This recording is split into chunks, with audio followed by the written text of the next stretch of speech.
I'm turning this shipping container into the ultimate off-grid electrical room, but before I load it up with gear, I have one massive problem. This steel box is the best lightning rod in a 20-mile radius. I have to get it grounded before a storm destroys $10,000 worth of batteries and equipment.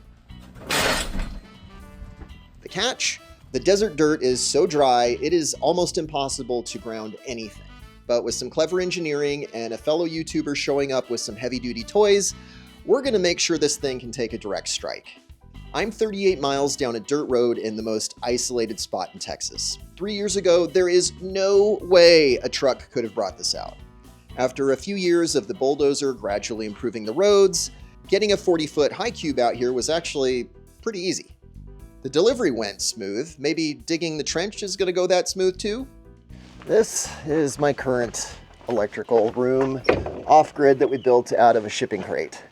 And while it does work, it's not insulated and it gets tons of dust. It is grounded. We did the best we could. It's not great. And the real problem for today, we'll slide through here. And over here we have the grounding rod. We built an earth tube system so that we could use the ground as an air conditioner for the kitchen. The problem with this thing is the material here. We happened to be building an earth tube, which was supposed to be the air conditioner for the kitchen behind me. And while that was exposed, we put this 8-foot rod as deep as we could, which was only 5 feet, because if we pound it through all these sand and rocks, it's just going to get bent and destroyed. And then the other problem is that the material is all sand and rocks, and that's not particularly conductive. I've set up a tiny little experiment to show you the problem. The ideal equipment for this would be an earth ground tester, but I don't want to spend $1,000 to make a point on YouTube, so we're going to do our best. Here on the multimeter, I've measured the resistance and I've set it to 20,000, which is a completely ridiculous value for two pieces of metal that are about 2 inches apart. And when I put the leads on, you can see it's going somewhere over 20,000 ohms, which is, we'll just say, not ideal. We want it close to zero. The only way I'm going to ground this thing is by building my own ground. And that will involve digging a 25-foot trench, 3 feet deep, removing the material entirely, and backfilling it with clay. The idea is that if we bury a ground wire and we have it in contact with hydrated clay, that will be deep enough and conductive enough that even in the event of a direct lightning strike, all that energy goes in the ground rather than into the electronics inside. But we have several problems, and unlike many locations where you can just dig and it's not that big of a deal, here it's a nightmare. We have this stuff called caliche, and caliche is nature's cement. There's a lot of calcium in the soil, and because it doesn't rain here very often, it's a desert, the water goes into the soil, and then the sun and the wind evaporate all of that water away. But as the water drops down, it grabs the calcium, dissolves it, and then when the water evaporates, it leaves the calcium in a more concentrated position. And over time, as it keeps depositing calcium in a layer, well, that becomes calcrete, or caliche. And as you're about to find out, caliche is awful. I already knew the caliche would be a problem. And through a mutual friend, I met Greg, who has the channel Our Life in Trees that specializes in Chinese mini equipment. I find it incredibly amusing that Chinese mini equipment has a role out here, but it does.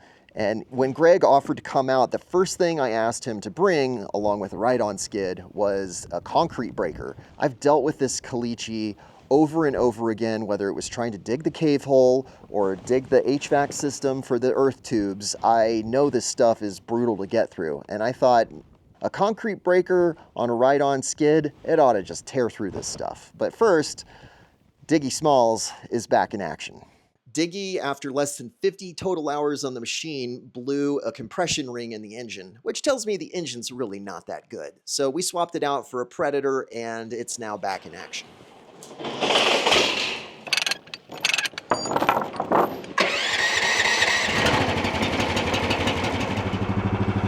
It's dramatically quieter.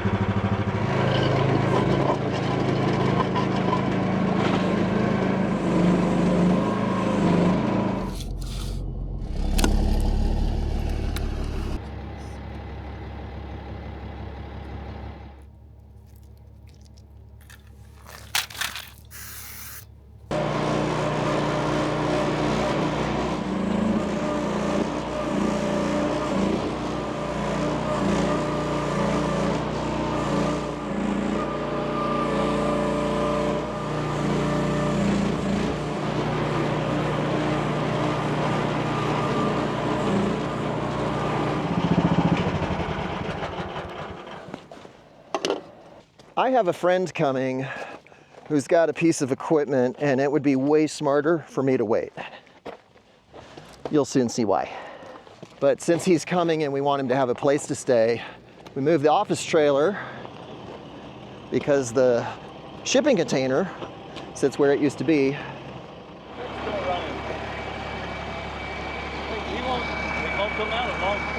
Remy, come on! Come on! Remy, come on! Come on!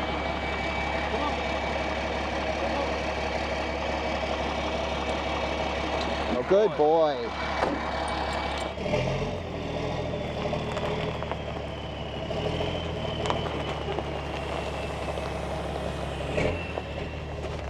I don't think we need to worry about the exact placement tonight. We just don't want Greg to feel like a pariah. So we can do the fine positioning with the dozer once you get it back up, but this is enough for Greg to sleep in tonight. Everything out here is a test of resilience, from the seedlings to the rigs that we run. Both Daniel and I use Nitto tires for our personal vehicles. This one is my Tacoma, and Daniel has an F-150. And the specific tire that we run is the Terra Grappler G3. The G3 is Nitto Tire's newest and most versatile all-terrain tire. I need an all-terrain tire. My drive out here is more than 500 miles of highway, and then the last stretch is nearly 40 miles of dirt. I don't want to listen to the road noise of off-road, and I don't want to run road tires out here. I need something tougher. An all-terrain tire is exactly what we need, and the G3 is the best all-terrain tire that I can find. And the reason is the balance, that I get the great road performance that I would expect from a tire, but it's really the off-road component where these tires shine, because we have razor sharp gravel and we have 35 miles of not so great county road. The G3 also has improved wet and snow traction with a 3 PMS rating. With new flotation sizes up to 37 inches and a best-in-class warranty of 70,000 miles, these tires are built to last. See the full list of sizes and learn more at nittotire.com or click the link in the description.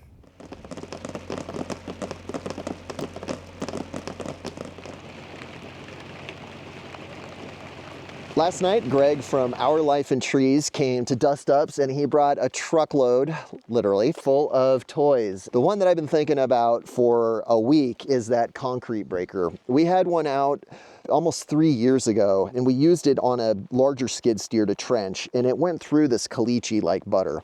Just as a reminder, the reason the bucket on the Mini X wouldn't go through this is that the material, it has so much calcium in it that it literally cements together. So having that concrete breaker just rip through here real fast, I think it's gonna go really smoothly. But Greg has never run a concrete breaker, and I've never run one, so watch us learn on camera.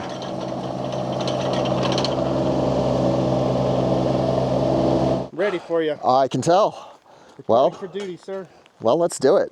Why don't you run it first, and then I'll take a stab at it. So I've never run one of these before. Oh, well, I'll learn on camera. I'm not shy. I'm gonna figure it out. Okay.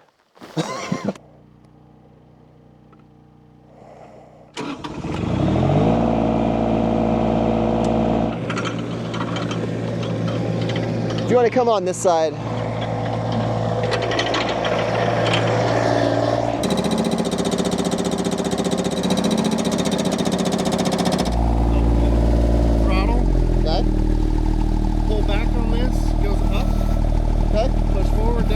Right?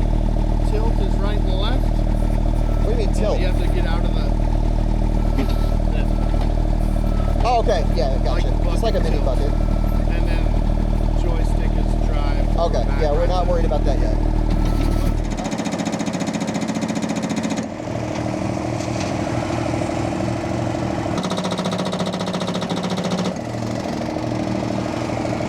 You can tell the machine just starts sinking as it's breaking through the stuff underground.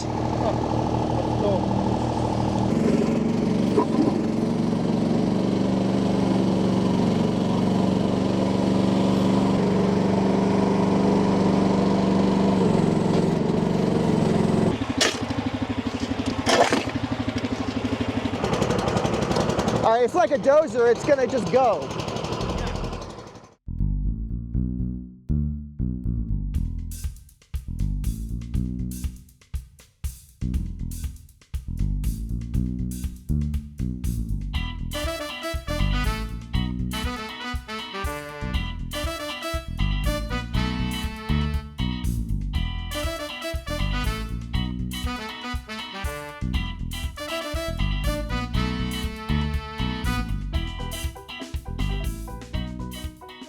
6 whole hours.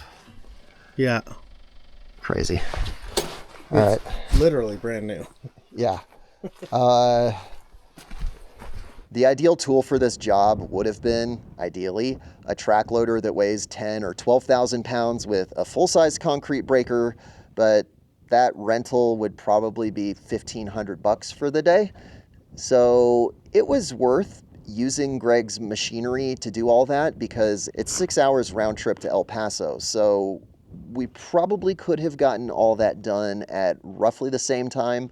But when we include the loading time on the clay, it was a major savings, oddly enough, using the smaller equipment.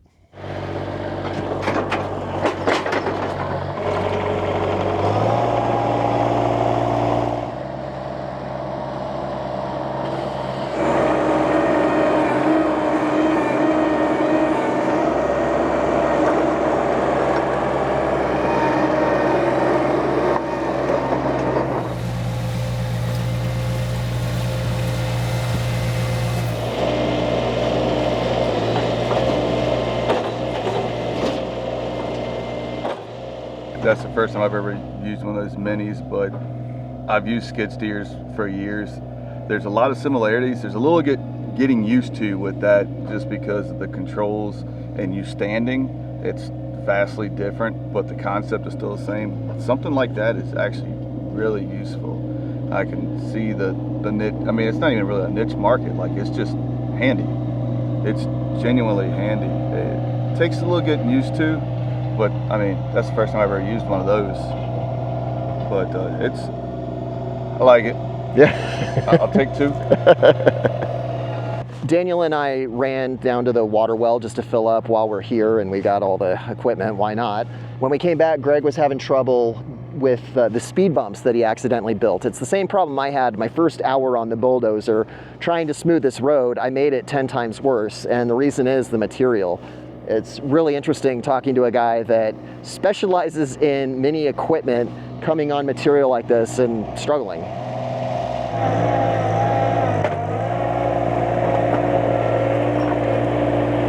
Why is every bit of ground cover here made totally different? Everything. That's what Everything you do. it's super hard to learn.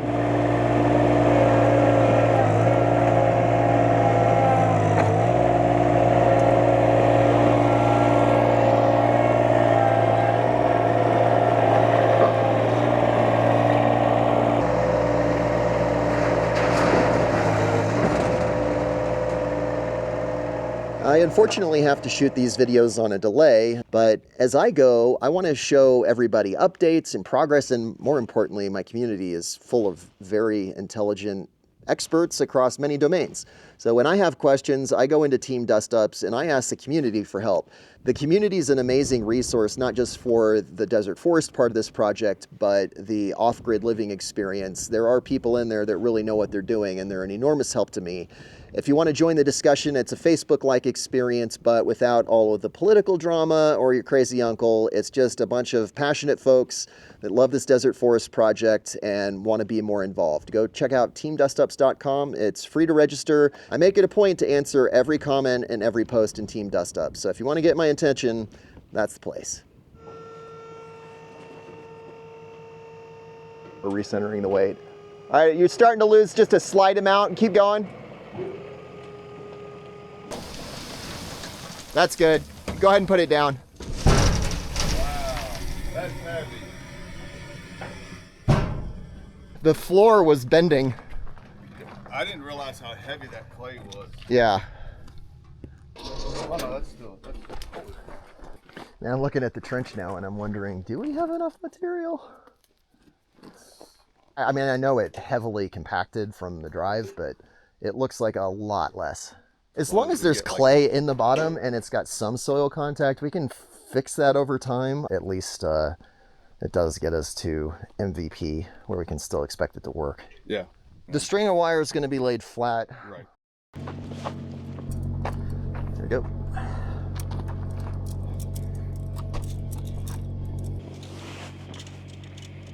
Probably better to be done with gloves, because every time you grab it, it pinches your palms. Oh, really? Yes.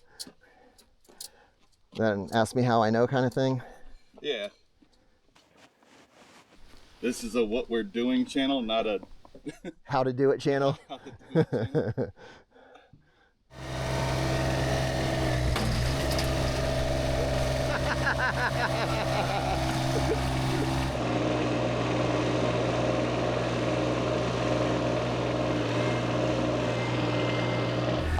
We need it a little deeper, like a half bucket from here to the end.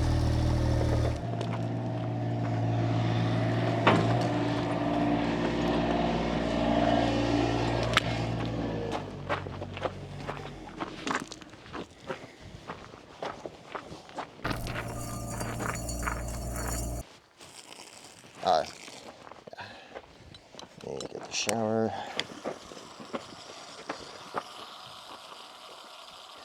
We're gonna have to do another round of that just to make sure that the copper is buried, that all the clay around the copper is hydrated, and then we'll do the big dump.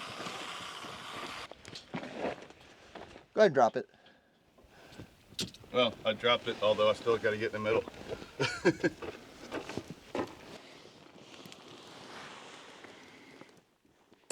Hey, we're already working on the conductivity. Yeah. That clay is super sticky. Yeah, that's the goal. It is funny that you have to clean it off before you put dirt all over it. I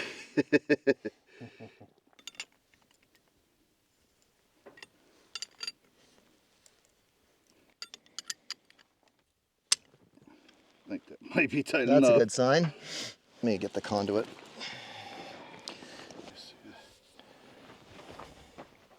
Well, it'd be right here, but so we need to cut it right about here. Okay. Do roughly 6 feet.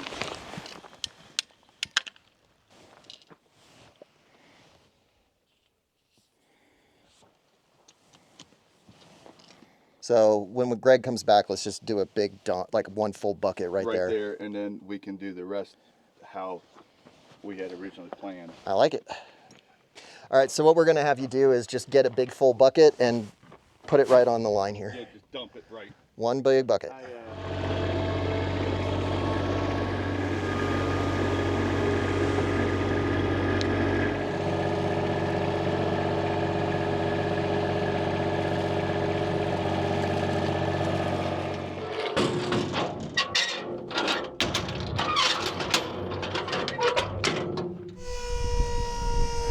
So we're hoping, because all the weight is this way, as it starts to fall, that's the low spot. So we're hoping it starts to even out a little bit. I'm pretty annoyed at what we did with the dump trailer. I knew that we weren't loading it evenly. That was no mystery, but none of us fully realized just how incredibly heavy and dense clay is. And well, we don't have to speculate anymore. We saw the metal warp right in front of our eyes with a lopsided trailer. And although I'm all for the get it done, let's make it happen mentality, I don't like doing that in a way that breaks equipment. So both Daniel and I, we learned a valuable lesson. The truck was parked this way when Greg was loading. In hindsight, at the halfway mark, we should have just brought the truck around so we could have had him load on the other side without having to add run time to fill.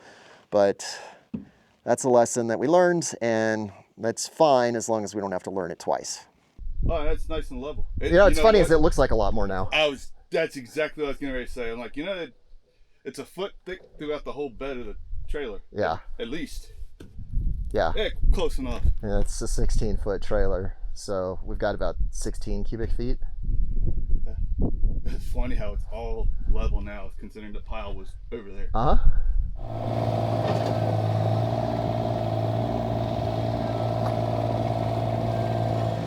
Dump it all.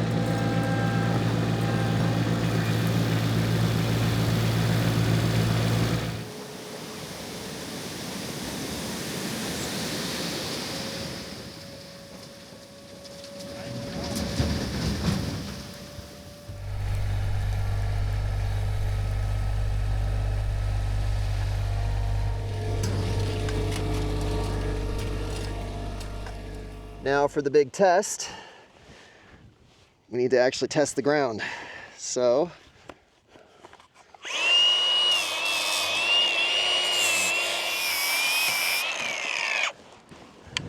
Okay, now put you.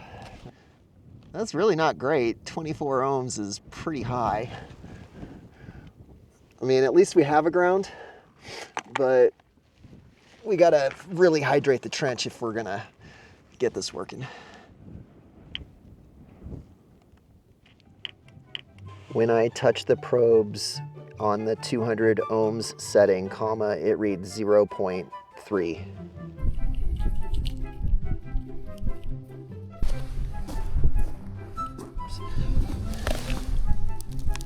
Does that mean 0.2 ohms of resistance? I don't get any reading at all on the resistance. I want to test that the ground between the container. Oh, the learning on camera thing. It was me and a few minutes with AI realizing that a earth ground tester is a real piece of equipment that I don't own and doesn't make sense to buy. So I think, well, not I think, I've successfully proven to myself that this trench is doing what it's supposed to do, that this wire connects to there and it has very low resistance, and the part that I ground on the container skin has very low resistance. So once we put all those things together, we've done everything we possibly can to have a solid earth ground. It would be better to actually know the numbers, but I've proven there's a connection. It's clay, it's wet. I'm satisfied. Now once we weld the bolts on that spot that I cleaned and we add a ring terminal to put these things together, we'll have a grounded shipping container. No big deal.